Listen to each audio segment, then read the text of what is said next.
Our pace of living leaves us little time for leisure. Our program will give you a chance to experience the fascinating world of traveling, extreme adventures, hunting and fishing. Each week we will take you to the most beautiful places of Kazakhstan.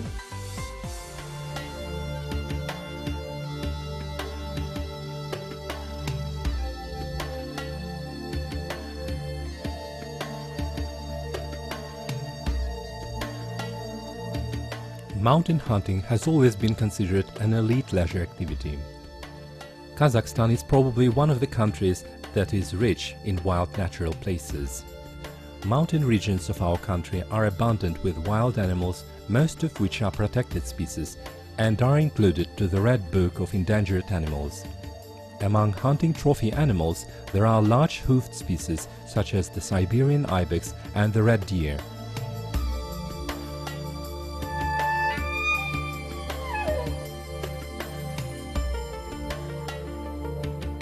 For members of international hunting trophy clubs, hunting is not just a leisure activity, it is a sport.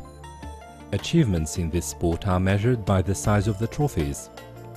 There is a special system of assessment created by Safari Club International. It is a large public organization that has united more than 1 million hunters from 75 countries. The hunters treat their favorite leisure activity very seriously. Therefore, the size of the trophy is an important factor that defines a position in the international ranking of different countries on the international arena. For the sake of a good trophy, hunters cover large distances across seas and oceans.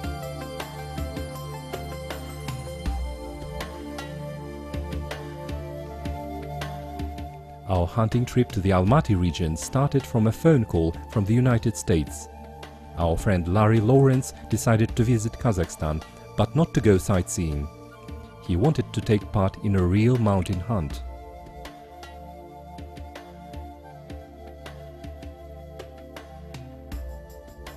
Мы отъехали от Алматы буквально несколько сот километров. We have left Almaty for a few hundreds of kilometers.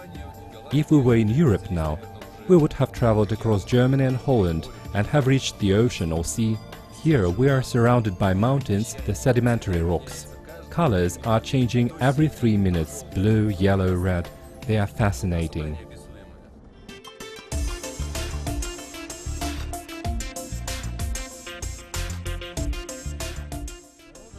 The road here is difficult. It goes up and down steeply and has a lot of curves. We feel quite comfortable traveling in our cars on the road, but the mountain area is quite challenging for us. We are trying to get through. Soon we will go down to the steppe. We don't know what's awaiting us there. Having passed Chilik and another 100 kilometers, we turn into the unpaved part of the mountain road to go to the heart of the rock massif. Координаты показывают, что мы приближаемся вот к этой точке. The coordinates show that we are approaching this point. Its location looks the same as on the GPS map. And eventually we enter the rock plateau. Local people have a celebration on the occasion of constructing a cemetery for the ancestors who lived on the plateau in the distant past. People from neighboring and remote settlements rush to take part in the celebration using all available transportation. Our guides have to follow local traditions and take part in the celebration.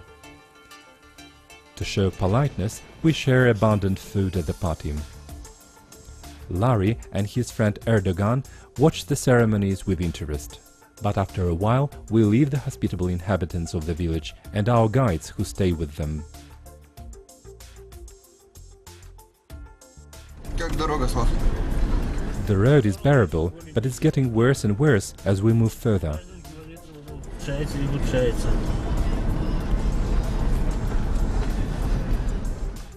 In 1.5 an hour, we reach a place that looks picturesque, and we decide to set a camp there. From time to time, we have light rain, but it doesn't deter us from staying in the place. In his hunting experience, Larry has been to Africa, Alaska, Latin America, Kamchatka, and in a few more rough places. He is a little preoccupied with the absence of our guides, as in their cars there's all of our provision. But in a little while the guides catch up with us.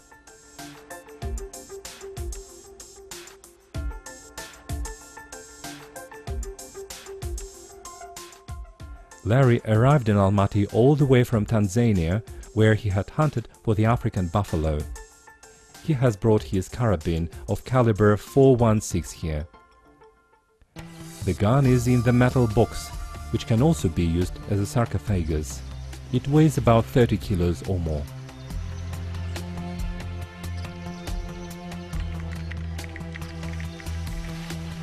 After the rain, the air in the mountains is particularly fresh. As soon as we have snacks, we go to test the guns. Larry gets his carbon carabine caliber .308 with ore out of the box. Generally, for many Americans, guns are objects they often worship. Larry reserved the hunt at the last moment in a hurry, just before the opening of the season. So we had doubts about getting the hunting permits for 2 guns in time, but Larry is lucky. Before the hunt, when we have time, we chat with Larry about carrying and selling weapons in the states. He says that every state has their own laws. In some states, people need licenses to have a gun for defense. The order of getting the license varies from state to state. In New Jersey, New York, Rhode Island, Hawaii, Massachusetts and Connecticut, citizens need to apply for the permission in writing, almost like in Kazakhstan. The application is examined and then the decision is made. It has been noticed that only wealthy citizens have automatic weapons. But in most states such as Texas, Nebraska, New Mexico, Michigan, Wisconsin, Florida and Pennsylvania, gun laws work on the principle of notifying the state offices about the intention to buy a firearm, and the authorities issue the permit. In Alaska, Montana and Vermont, citizens have the right to carry firearm everywhere and they don't need the permit for this. And surprisingly, these states have the lowest crime rates and the best hunting sites in the country. We are interested in the order of getting the permit for bringing firearm and ammunition to a foreign country, where Larry has been to. In most countries, the permit is issued at an airport by a security service. The reason for giving the permit is a clean record that verifies that the hunter has not been accused of any crimes. It takes from 3 to 10 minutes to check this. Time flies quickly over the interesting conversation, and we have to go to bed now.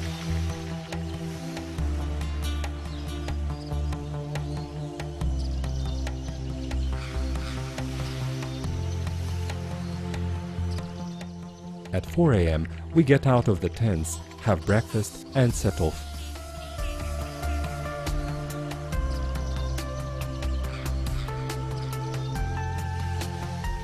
Down the plateau there are rocks where, according to the recent exploration, there are about 30 species of ibexes, 4 of which meet the trophy requirements.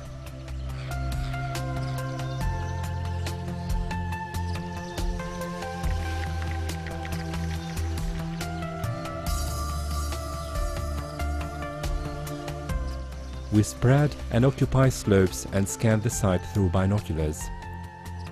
We see no sight of the ibexes, but notice other wild species, such as a herd of about 30 wild boars on the neighboring hill. Every time we hunt for a certain kind of game, we find it difficult to spot the presence of the game, but, ironically, see other wild animals we don't mean to hunt. Today, it is the turn of these wild boars to tease us.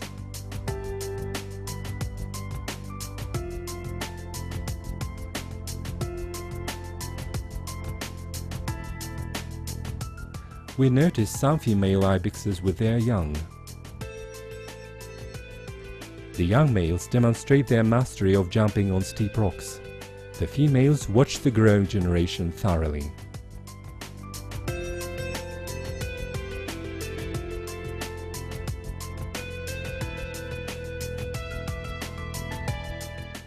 Our guide Maksat leaves for about 500 meters to the left and in half an hour contacts us through a portable radio to inform that 3 large ibexes go towards our position. We look through our binoculars and see the 3 ibexes going down, from 600 meters from us.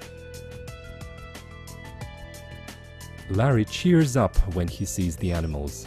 One of the ibexes carries a trophy of 115 centimeters. We suggest waiting till the evening to let the game calm down, but Larry is very excited. Fantastic, great ibexes!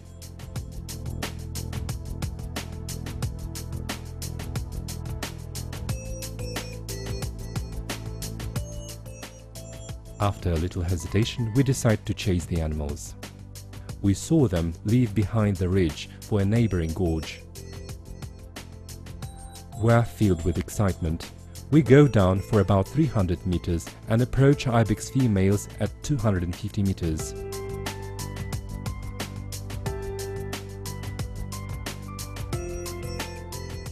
We don't see the male ibexes. Larry walks carefully not to scare the animals. We have an impression that Larry has a slim chance to get the escaping ibex.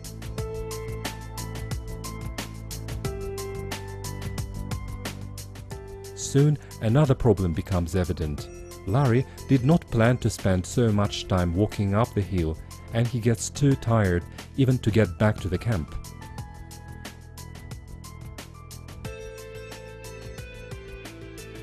We decide to go down to the river. We pack things, others scan the slopes.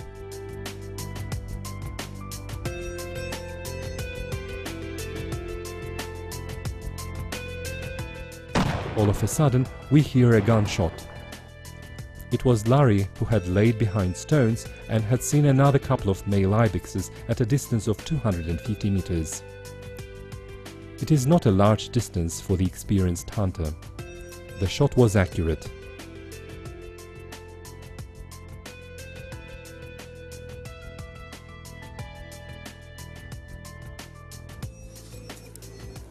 Thank you. My congratulations. Thank you. Heavy duty hunt. you. It was heavy rainy today Yeah, it was raining. Yeah. and misty. Yeah. We haven't seen in 2 meters. No, but you do it. yeah, we did it. Yeah, 217 meters. It was altitude 3,000. 3,100 meters, I think. 1 hour ago, you was here, yes? Yes. On this rock. 1 hour. Very difficult hunt, really. For me, yeah, I'm not used to this mountain stuff. These guys are mountain men, me, no. Very steep slope. Он говорит, очень для него сложно. He's saying the mountains were too steep for him. It was hard, but you did well. I told him he wouldn't come across this one again. He was exhausted. Did you see those two? They left down the hill. Have they run far away? Yeah, we saw a lot of animals. We must have seen 10 animals, and we saw 3 more. There was, we saw, how many animals we see? 15? 15, говорит, было животных. 15. Да, 15-20 видели. Все самки, только 2 самца. Да. Одного... Only 2 male. Yeah. No, The we last saw, female no, we in saw, here. no, in the beginning we saw 3 males. Three. And then we saw, first we saw 3 males. Three. Then we saw 10 of them with lots of females and babies. Then we saw this one, this male. This is a good one. Он говорит, всё. When we were approaching from the other side, we saw 5 females here. They were over there. Then we saw a few more. We didn't come across the males. One of them had these big horns, very large ones. The long way back down the hill awaits us. After the rain, a bright rainbow appears in the sky. In 1 hour, we reach the base camp. We enjoy the steam of a banya, delicious kurdak, and the way home awaits us. And we are ready for new adventures and excitement.